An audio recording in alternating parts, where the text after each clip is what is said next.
시청자 여러분 안녕하십니까? VOA 뉴스투데이 시작합니다. 미국의 제46대 조 바이든 대통령 취임에 하루 앞서 국무장관과 국방장관 지명자 등 새 행정부 주요 내각 인사들에 대한 인준청문회가 열렸습니다.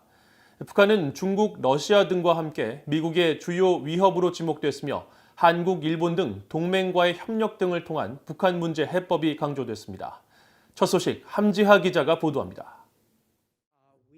미국 상원 인준위원회에 출석한 토니 블링컨 국무장관 지명자는 비핵화 협상 등 북한 문제와 관련해 질문을 받았습니다. 블링컨 지명자는 문제가 더 나빠졌다면서 대북 정책 전체가 재검토될 것이라는 점을 시사했습니다.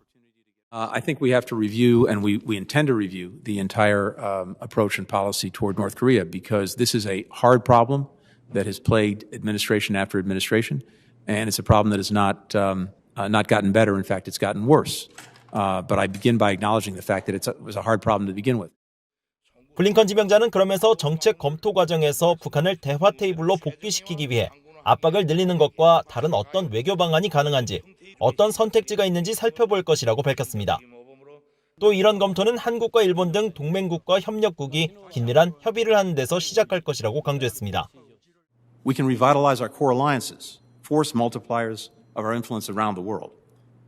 Together, we are far better positioned to counter threats from Russia, Iran, North Korea, and to stand up for democracy and human rights.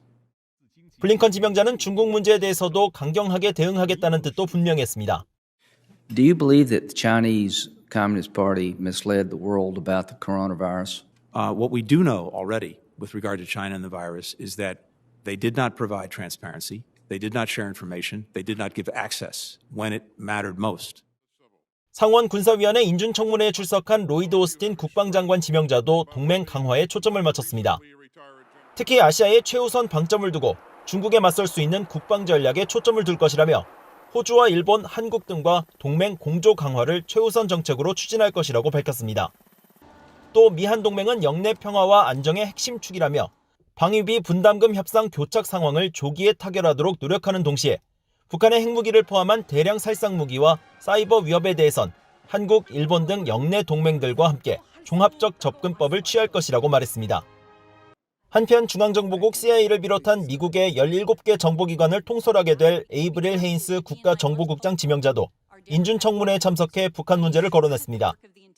헤인스 지명자는 서면 답변을 통해 북한과 중국, 이란, 러시아를 미국의 주요 위협 국가로 지목하고 또 북한의 계속된 미사일 시험에 대한 정보기관 전문가들의 최신 정보와 분석을 검토하겠다고 밝혔습니다. 그러면서 미국 보호를 위한 정보기관들의 역할을 강조했습니다. And this means ensuring that the intelligence community has the capacity to understand, warn, protect, and defend the United States against the threats we face. This includes threats from traditional state actors, as well as evolving and critical transnational threats. VOA 뉴스 함지하입니다. 바이든 행정부 출범에 맞춰 미국 내 연구소, 싱크탱크의 전문가들이 기고문 등을 통해 대북정책 조언을 이어가고 있습니다. 현재 북한의 군사력이 실질적인 위협이라는 공통된 인식을 보였지만 세부 해법에서는 강경책과 유인책이 나왔습니다. 또 북한 인권 문제를 반드시 다뤄야 한다는 제언도 잇따랐습니다. 전문가들의 대북정책 조언을 오택성 기자가 보도합니다. 조 바이든 행정부의 출범에 앞서 미국의 한반도 전문가들은 지난해 10월 열병식과 최근 마무리된 당 대회의 김정은 위원장 발언과 신형 무기들을 토대로 북한이 제기하는 위협은 더 커졌다고 진단했습니다. 제임스 카라파노 헤리티지 재단 부회장은 진짜 위기를 촉발되지 않게 하기 위해선 바이든 행정부가 무엇보다 초반에 강력한 대북 메시지를 전달해야 한다고 강조했습니다. 외교의 문을 열어놓되 힘을 기반으로 한 협상 자세를 유지해야 한다는 것으로 특히 미국의 미사일 방어를 확장시켜 북한의 위협에 대응할 준비가 되어 있어야 한다고 강조했습니다. 민주주의 수호재단의 데이비드 맥스웰 선임연구원 역시 최대 압박이 바이든 행정부 대북 정책의 기조가 되어야 한다고 주장했습니다. 북한은 정권의 생존이 핵무장에 달려있다고 계속 믿고 있다면서 최대 압박 캠페인은 김정은이 핵무기를 보유하지 않고도 정권의 수명이 안전할 수 있다는 것을 깨달을 때까지 엄청난 노력을 쏟는 것이 그 목적이라면서 특히 북한 경제가 계속 어려움을 겪고 있는 지금이야말로 외부 압박을 통해서 김 위원장이 핵무기에 의존하지 않는 새로운 정권의 생존 전략을 고려하게 만들 수 있다고 지적했습니다.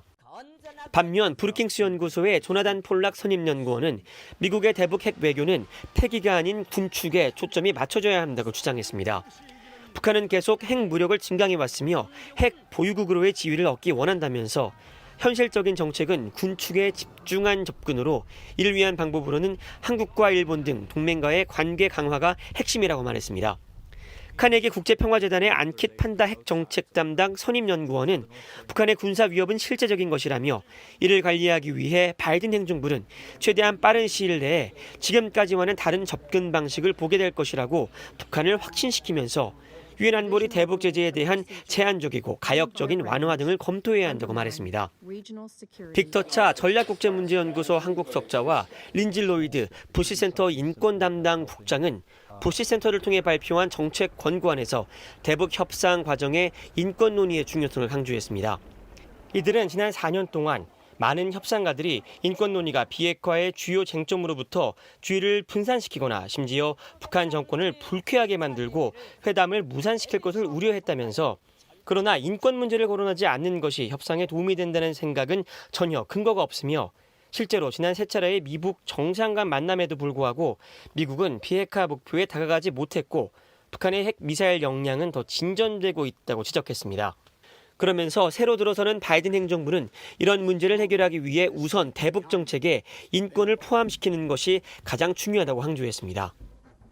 특히 정책 의제에 인권을 포함시키는 것은 미국의 도덕적 책무로 북한 문제와 관련해서 비핵화와 인권은 분리될 수 없는 문제라면서 인권을 강조하는 것은 대북 협상에서 미국의 지렛대를 강화시킬 뿐 아니라 국제적으로 더 큰 합의를 촉진할 수 있다고 밝혔습니다.